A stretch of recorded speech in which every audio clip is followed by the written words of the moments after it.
5h, 11h, wake up. C'est curieux, normalement, je me réveille vers midi.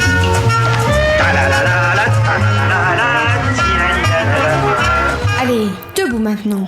Bonjour à toutes et à tous, vous écoutez Espace Matin, votre matinale préférée sur Radio Pulsar. Nous sommes le vendredi 28 mai, il est 8h, bienvenue.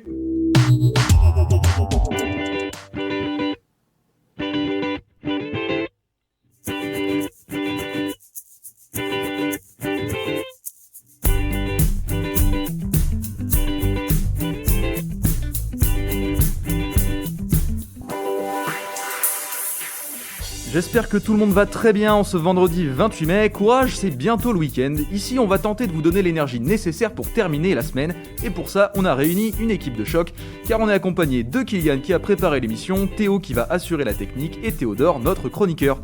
Au programme de cette émission, on parlera grand banditisme, attention. Puis nous aurons le plaisir d'accueillir des membres de Buddy System pour une interview. Kylian nous parlera cinéma avec une chronique sur Sound of Metal. Théodore nous parlera d'insécurité. Ensuite, nous rencontrerons Rebub, street artiste poitevin, lors d'un atelier en partenariat avec le Crous. Et pour finir, ce sera l'agenda de la semaine, ou plutôt du week-end, de Kylian. Un très beau programme, vous l'aurez... Oula, attention. Un très beau programme ce matin, vous l'aurez compris, mais avant tout ça, il est 8h, c'est l'heure du Flash Info de Kylian, écrit par Ilona. Si ce message n'est pas diffusé au dernier journal. Si ce message n'est pas diffusé au dernier journal. Le président de la France, Emmanuel Macron, a reconnu hier les responsabilités de la France dans le génocide rwandais. Il a déclaré que le devoir de la France de regarder l'histoire en face et de reconnaître la part de souffrance qu'elle a imposée au peuple rwandais. Cette déclaration a lieu 27 ans après le génocide des Tutsis au Rwanda. Hier, le projet de loi sur la sortie de l'état d'urgence traitant par exemple de la création d'un pass sanitaire a été accepté par le Sénat après avoir été adopté par l'Assemblée nationale mardi. Depuis hier, les habitants de Melbourne sont confinés, et ce, pendant une semaine après qu'un cluster de 26 personnes ait été découvert. Les personnes de ce cluster sont porteuses du variant indien. Les bars, écoles et restaurants seront fermés et les rassemblements interdits. Depuis samedi, la ville de Goma, dans la République démocratique du Congo, subit des séismes. Elle se situe très près du volcan Nyiragongo. Hier, les autorités de la ville ont évacué une partie de la ville car il y aurait des risques d'éruption du volcan à cause de différents séismes.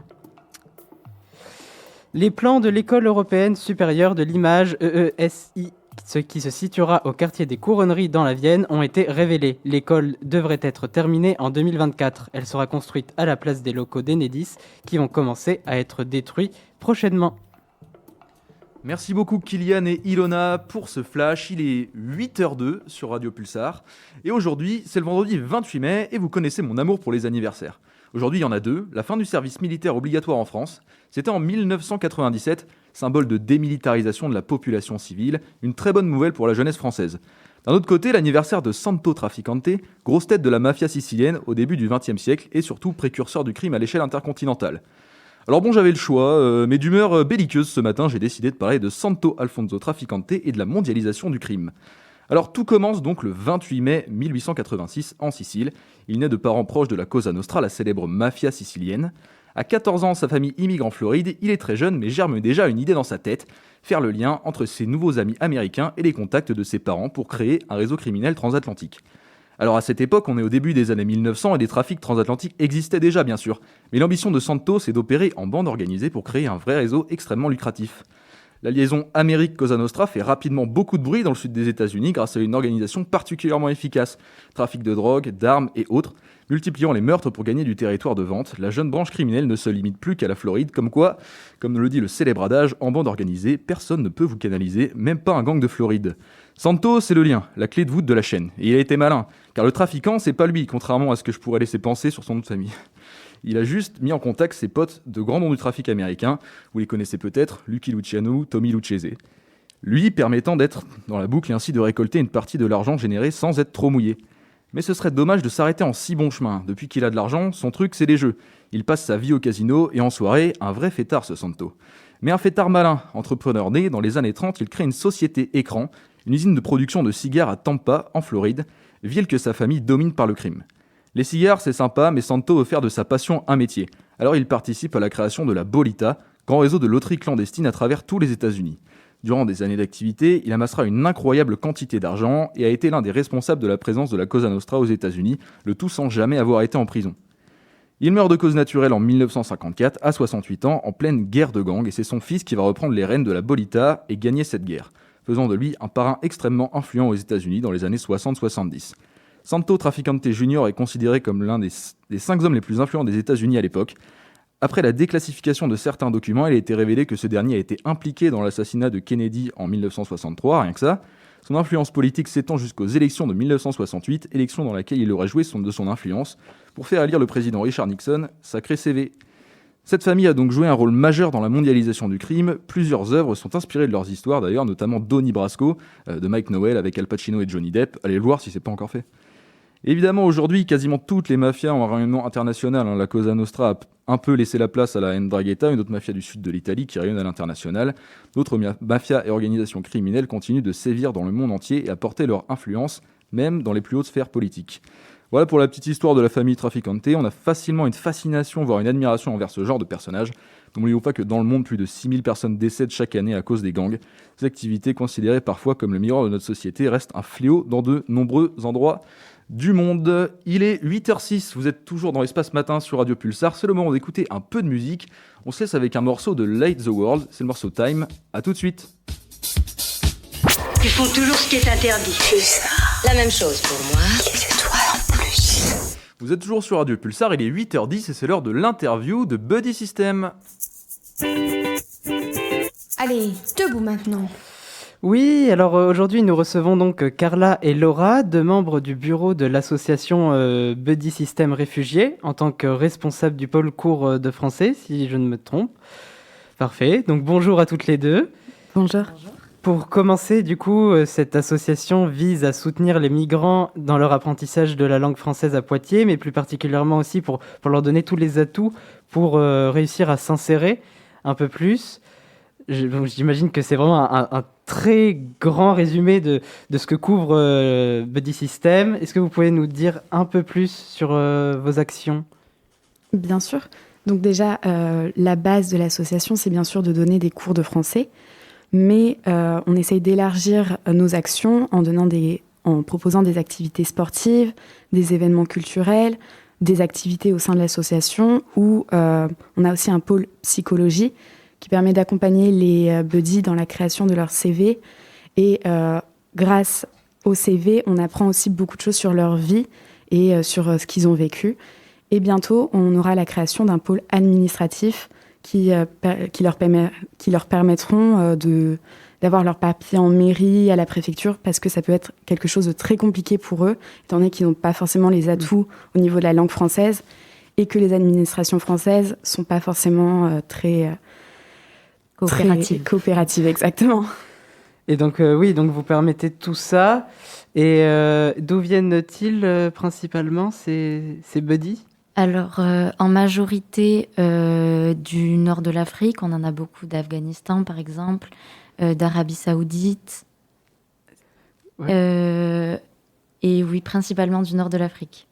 Et donc, j'imagine que quand ils arrivent du coup en France, à Poitiers, il y a un choc culturel. Comment vous faites pour les accompagner dans tout ça ? Comment on accompagne un buddy, justement comment on l'aide à s'insérer car ça ne doit pas être facile du tout pour eux de ne pas pouvoir parler la langue.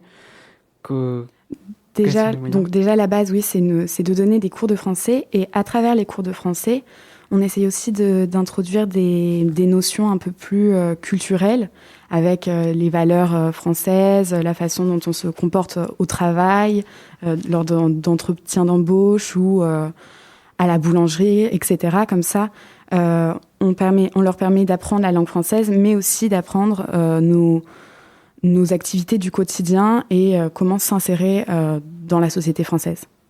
D'accord. Alors justement, quand vous parlez de ces codes, de ces codes à apprendre, comment vous faites pour trouver ces personnes ? Dans quel sens ça va ? Est-ce que c'est eux qui viennent vers vous ? Est-ce que ce sont ces personnes qui viennent vers vous ? C'est vous qui allez vers elles ? Alors, c'est principalement eux qui viennent vers nous, par, premièrement, leurs assistantes sociales, qui nous contactent souvent avec avec leurs contacts à eux en nous disant qu'ils cherchent des cours de français ou qu'ils cherchent une association en rapport avec eux. Ou alors c'est eux qui viennent à nous par des supports comme Infolangue par exemple, qui est une permanence à la médiathèque par l'association Toit du Monde et qui les redirige vers des associations concernant les cours de français. Alors j'imagine que c'est pas si simple que ça d'accompagner des personnes, surtout qu'il me semble que vous êtes étudiante. Comment vous faites pour vous former en amont pour cet accompagnement ? Est-ce qu'il y a une transmission des connaissances des personnes qui étaient là avant ? Est-ce que vous vous formez sur le terrain ? Est-ce que vous avez une formation avant ? Non. On a eu, avant nous, il y avait donc Samuel Baroudi qui était au bureau et qui s'occupait des cours de français et de l'administration en règle générale de l'association. Donc il avait vraiment une grosse charge de travail. Il nous a donné quelques clés pour organiser l'association. Mais on va dire que le 3/4 de ce qu'on a appris, on l'a appris sur le tas et on essaye de se débrouiller en règle générale. Et justement, comment, du coup, vous êtes étudiante et comment vous êtes dans cette association depuis cette année, c'est ça ? Et comment vous est venue l'idée de vous engager dans Buddy System Réfugiés à Poitiers ? Comment est né votre engagement ? Alors, Buddy System, on les a rencontrés pour la première fois quand ils ont fait une présentation de l'association à notre licence, puisque l'association de base a été créée dans notre licence. Et donc, ils ont fait une présentation en début d'année de tous les bureaux, de comment fonctionnait l'association. Et je pense que c'est là où toutes les deux, on s'est engagées pour la première fois. On a compris ce que c'était l'asso. Et au fur et à mesure, après quelques cours, on s'est rendu compte que ça nous plaisait, quoi, et qu'on voulait rester. Et on s'est engagé après dans le bureau, etc. Il faut être étudiant pour s'engager dans le Buddy System ? Non, pas du tout. On accueille des bénévoles de tout âge grâce à la réserve civique ou par nos réseaux sociaux. Les bénévoles viennent nous voir et nous demandent comment ça se passe, etc. Et ensuite, on les mène vers les cours de français. Et pour vous contacter, justement, on peut faire par une page Facebook. Vous avez une adresse mail ? On a une page Facebook, Buddy System Réfugiés, la page publique. On a une page Instagram aussi. Et on a une adresse mail, Buddy System Réfugiés. Oui, je crois que c'est @gmail.com. Oui, voilà. Et il y a donc pour les bénévoles, il y a la réserve civique. Et Laura, c'est toi qui t'y connais un peu plus. Oui, c'est une plateforme qui permet de mettre en relation des personnes qui cherchent une mission de bénévolat et des associations. Et donc, en cherchant dans le réseau, on trouve des associations plus ou moins proches de nous. Mais nous, pour l'instant, ça pose pas de problème, étant donné que nos cours fonctionnent à distance à cause du Covid. Et donc, avec ça, on rencontre des bénévoles de toute la France qui donnent des cours et de tout âge. Alors justement, avec le Covid, j'imagine que ça a dû changer un petit peu la façon de fonctionner de l'association. Est-ce que vous avez plus ou moins de facilité à trouver assez de personnes, assez de bénévoles pour subvenir aux besoins de l'asso, ou au contraire, est-ce que justement il y a moins de personnes qui viennent demander de l'aide ? Alors, je pense que le problème de l'associatif en règle générale, c'est le manque de bénévoles. Et que ce soit Covid ou pas Covid. C'est vrai qu'on a toujours besoin de bénévoles, ça, il n'y a aucun problème. Et avec le Covid, on va dire que c'est que les anciens bénévoles qui avaient l'habitude de donner des cours en présentiel avec les buddies, ils ont arrêté parce qu'ils ne voulaient pas forcément continuer leur engagement via Skype, parce qu'on donne des cours de français maintenant sur Skype. Et donc, tout cela qui était quand même un point fort de l'association, on ne les a plus. Donc, on a dû en engager de nouveaux. Mais on va dire que c'est compliqué parce qu'il y a vraiment beaucoup de changements dans les effectifs de l'association, que ce soit au niveau buddy ou bénévole. Et pour l'instant, on a environ une 40aine de bénévoles pour une 50aine de buddy. Mais dans ces bénévoles, il y en a certains qui restent que quelques mois, d'autres qui restent plus longtemps. Et c'est pour ça qu'on a besoin de bénévoles tout le temps, en continu. Et le chiffre, le nombre de buddies, justement, par année reste à peu près le même, ou est-ce qu'il y en a plus, est-ce qu'il y en a moins cette année ? Ça a baissé un peu cette année, mais on en a continuellement qui arrivent toutes les semaines, mais à cause du manque de bénévoles, souvent on est obligé de les mettre dans des listes d'attente. D'accord. Mais on en a globalement à peu près pareil. Après, il y en a qui partent parce qu'ils ont atteint un niveau suffisant. Et il y en a qui arrivent parce qu'ils n'ont pas encore un bon niveau de français. Donc, c'est un changement continu, en fait. D'accord. Donc, un manque de bénévoles, un besoin de bénévoles pour Buddy System Réfugiés. C'est noté. Allez, debout maintenant. Merci beaucoup Buddy System d'être venu. On le rappelle, faut pas forcément être étudiant pour rentrer et ils ont toujours besoin de bénévoles.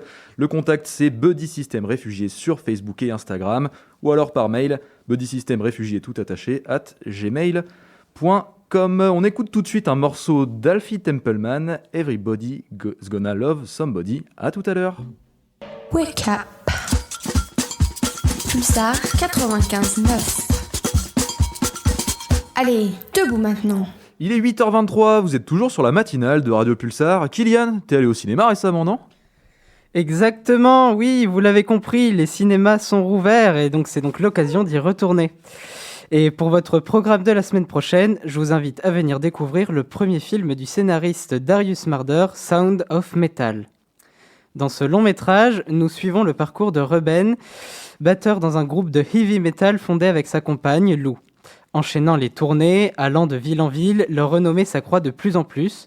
Mais à la suite du concert de trop, il commence à ressentir une perte d'audition qui va se produire par des acouphènes de plus en plus longs et dérangeants.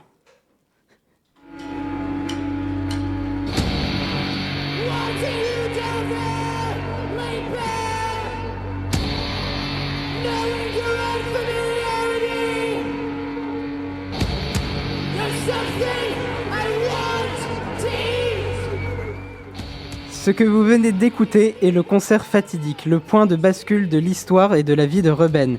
C'est aussi, comme vous avez pu le constater, la phase introductive dans l'excursion cauchemardesque que va suivre le protagoniste. Le médecin, lui avouant que sa perte d'audition est inévitable, le privant de l'un de ses outils de travail principaux, Ruben va s'enfoncer de plus en plus dans la toxicomanie, ne sachant que faire. Lou décide alors de tout faire pour le placer dans un centre de désintoxication pour sourds et malentendants et remédier au plus vite à la situation. Réticent au début, il va petit à petit se conformer aux règles de cette nouvelle petite communauté. Le sujet est donc émouvant et il est brillamment interprété par Riz Ahmed, mais aussi Olivia Cook, Mathieu Amalric et Paul Ratchi. Les acteurs sont tous superbes dans leur rôle, tous en complexité.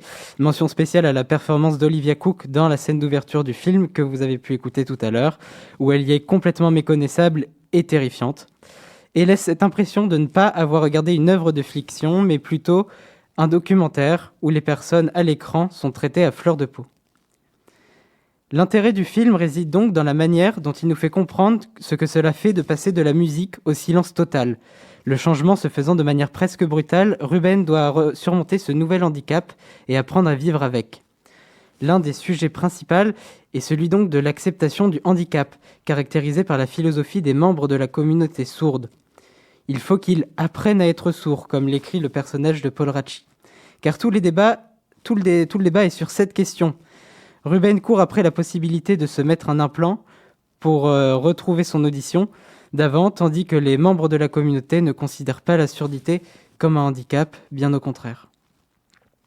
Mais au-delà de la puissance émotionnelle du film, il est important de noter l'importance du travail technique effectué sur le film. En effet, le long-métrage est une véritable expérience sonore à couper le souffle. Ce n'est pas pour rien que Nicolas Becker, le monteur son du film, a reçu l'Oscar du meilleur son et du meilleur montage.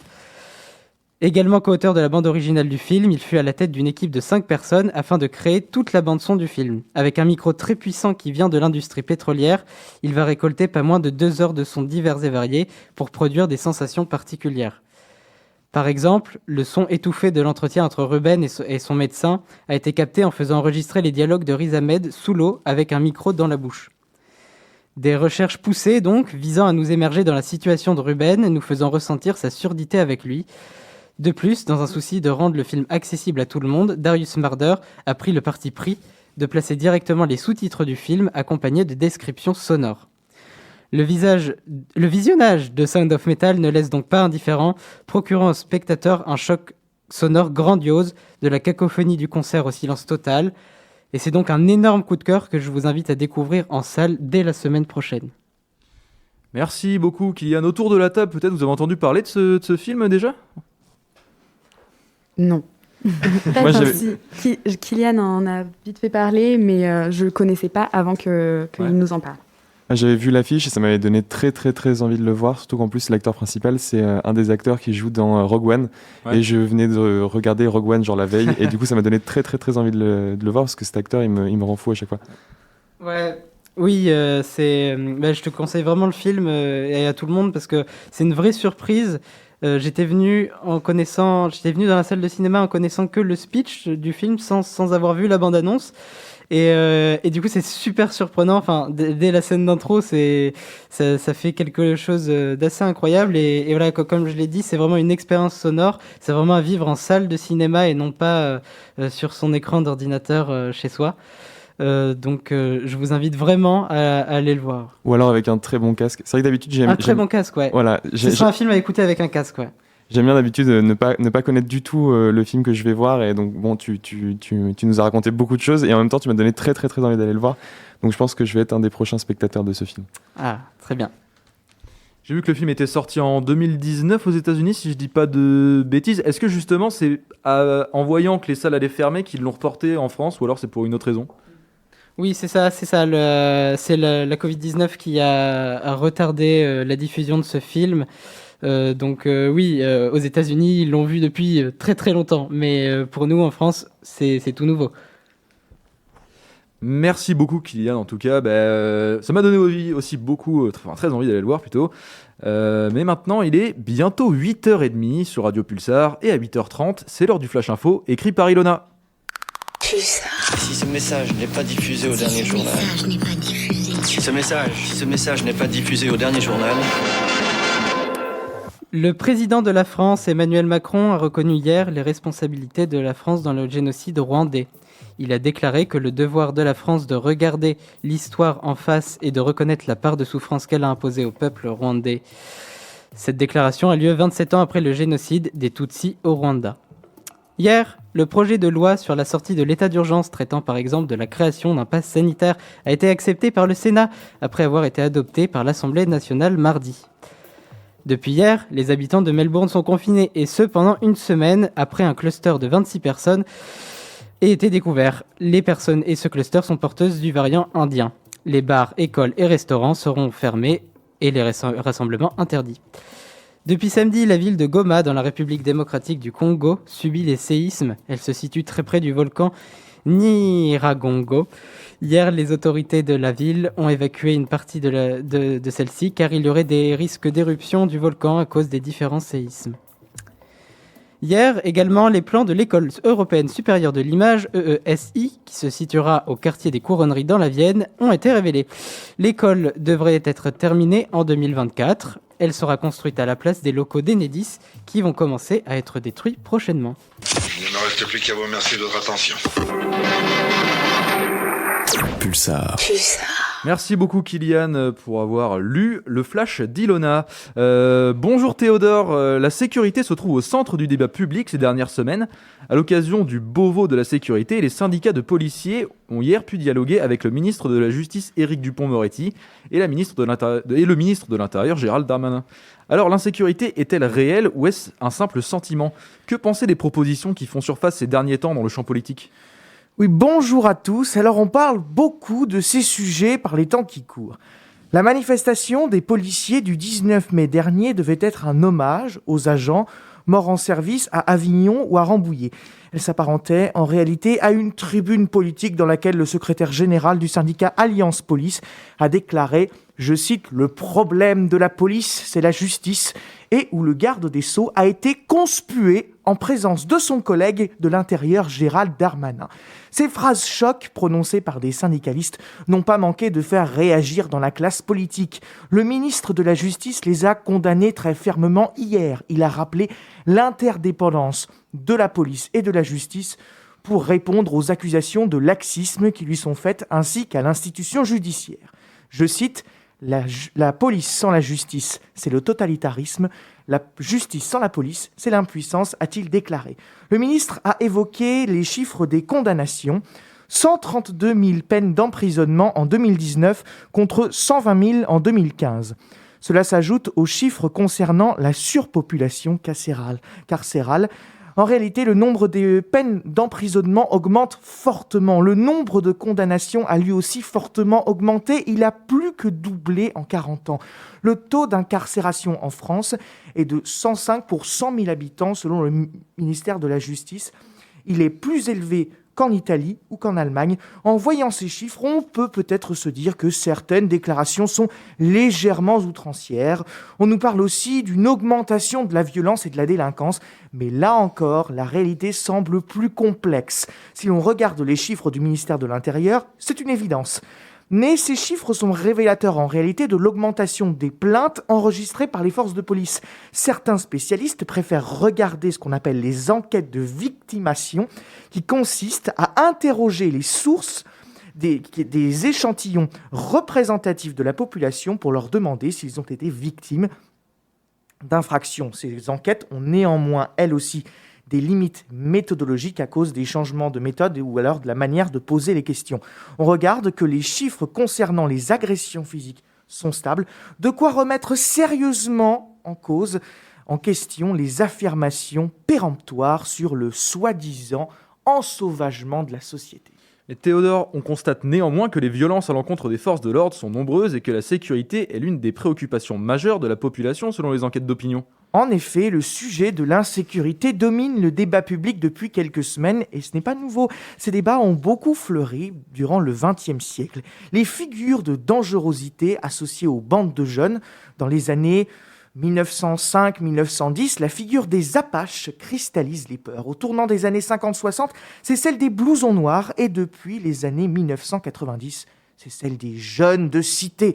Les années 2000 sont marquées par la domination politique de la droite et les débats sur ce sujet dominent le champ politique. De plus, on constate des prises de position de plus en plus fortes sur le sujet, et c'est un euphémisme. Le Parti socialiste s'est converti à la sécurité depuis les années 90. Lionel Jospin, souvenons-nous, avait même fini par s'excuser pour sa naïveté sur ce sujet lors de la campagne présidentielle de 2002.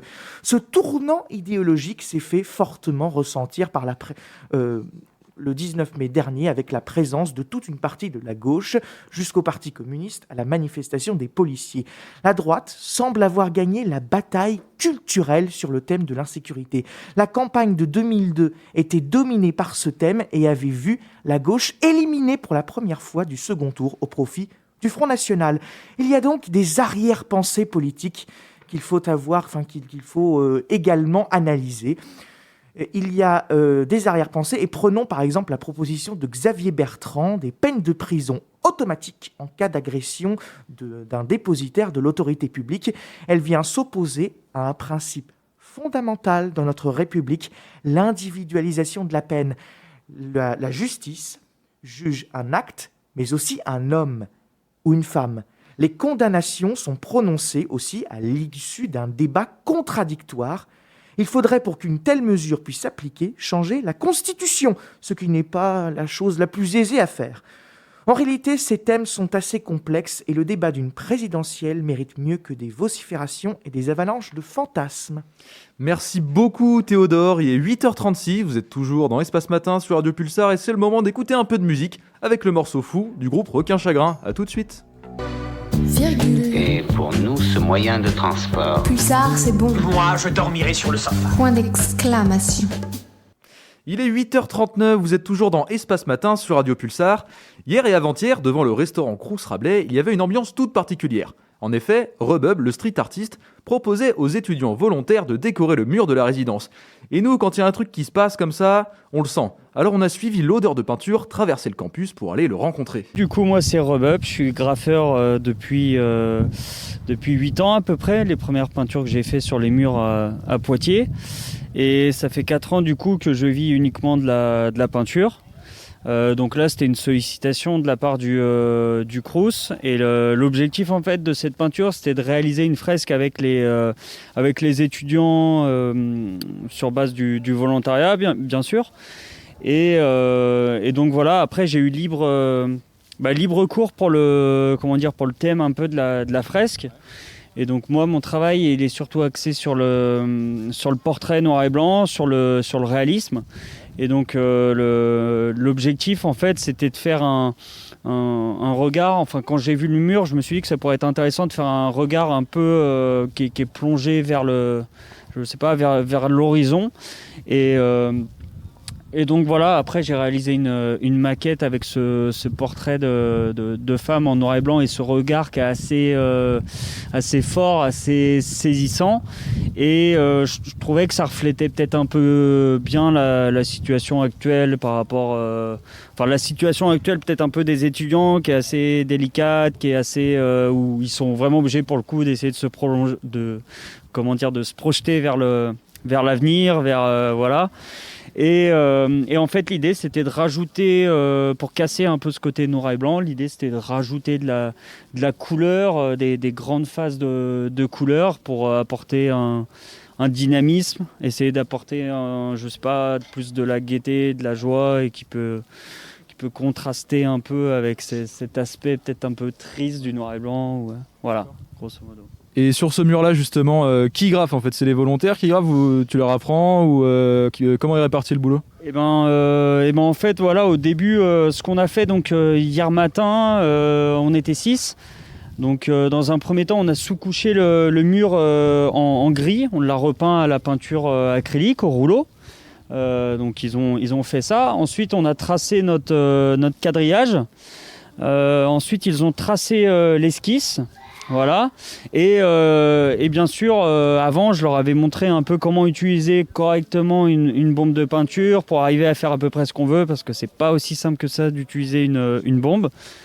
Et puis voilà, ensuite, je les ai un peu, drivés pour où mettre les couleurs, à quel endroit. Enfin voilà, on a vu tout ça après ensemble, mais je les ai toujours accompagnés. Après, l'objectif, c'est qu'ils en fassent un maximum eux-mêmes.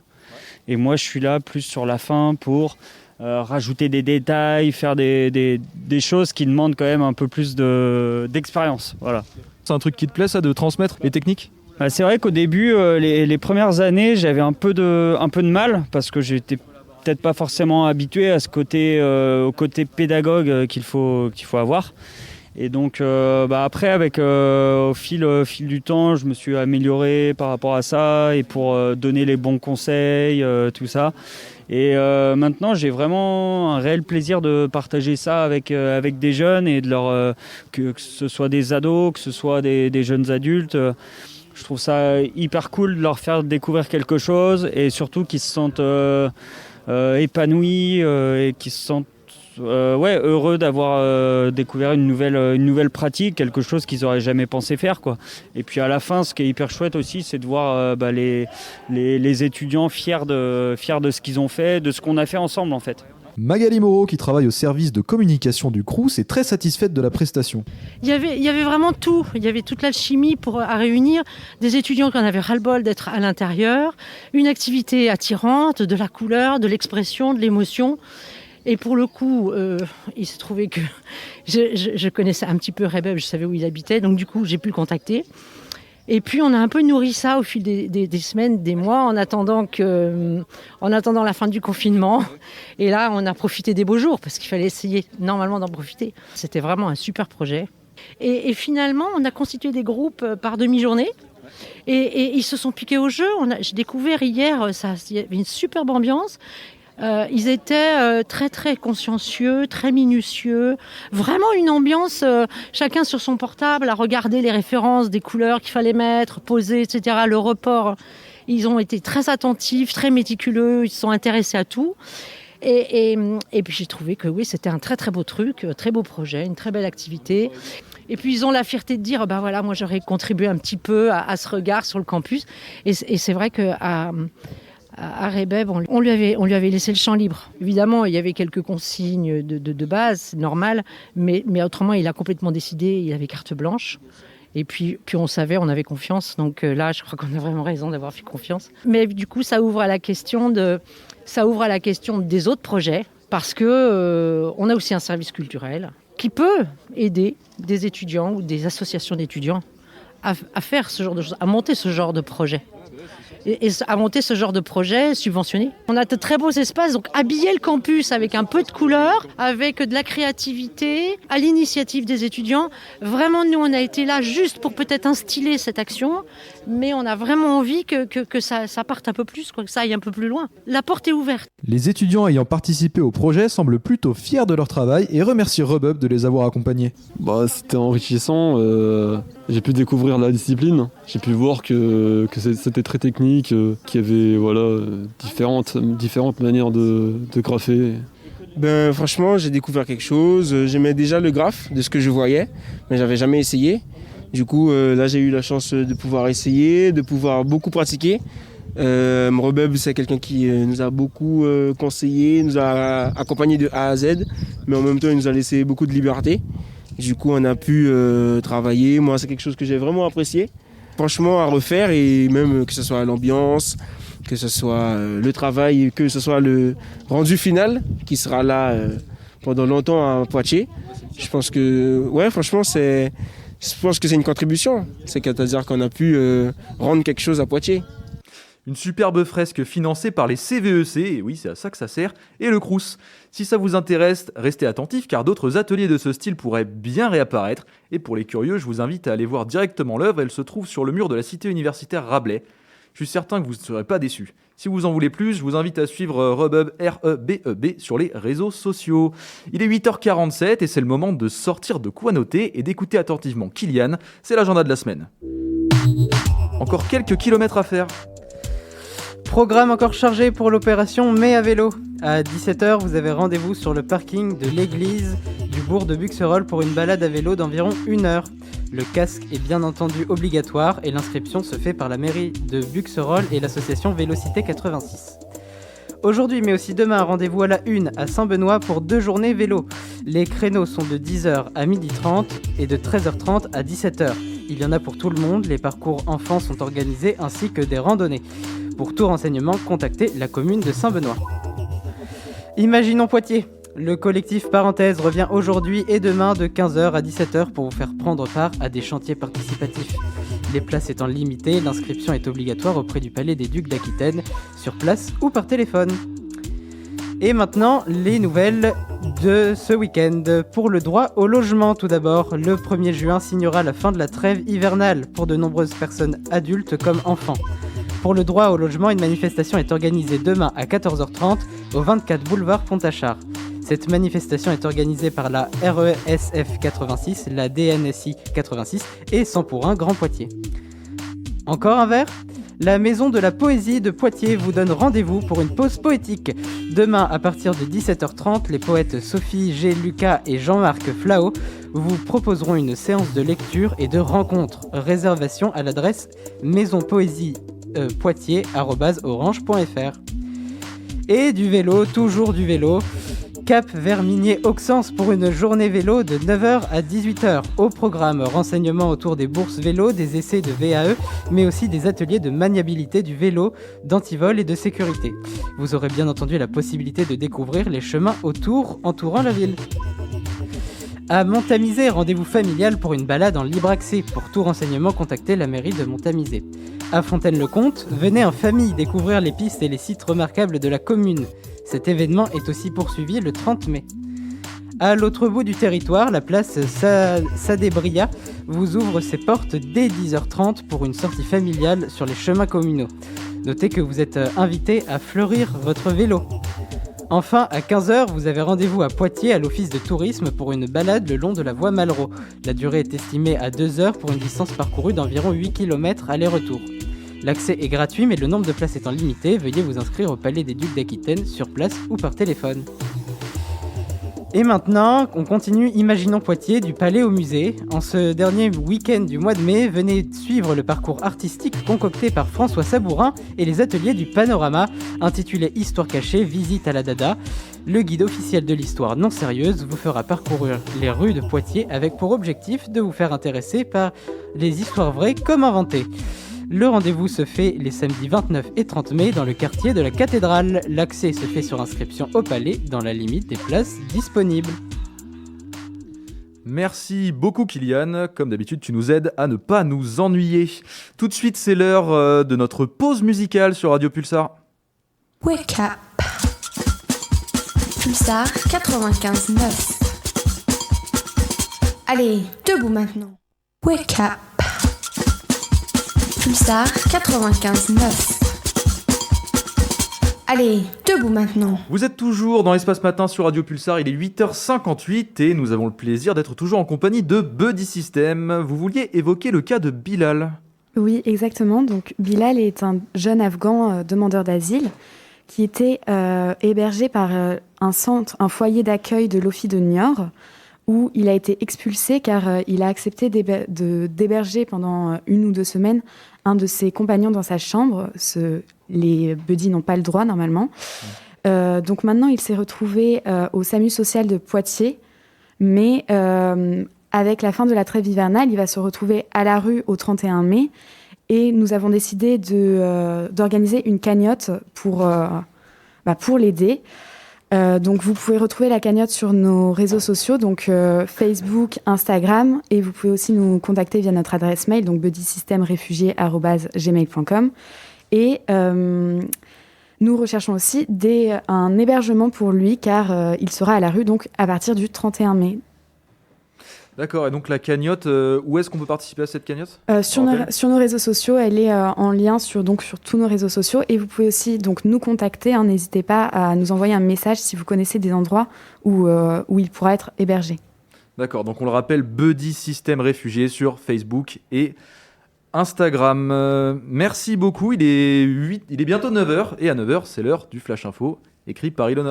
Si ce message n'est pas diffusé au dernier journal. Si ce message n'est pas diffusé au dernier journal. Le président de la France, Emmanuel Macron, a reconnu hier les responsabilités de la France dans le génocide rwandais. Il a déclaré que le devoir de la France de regarder l'histoire en face et de reconnaître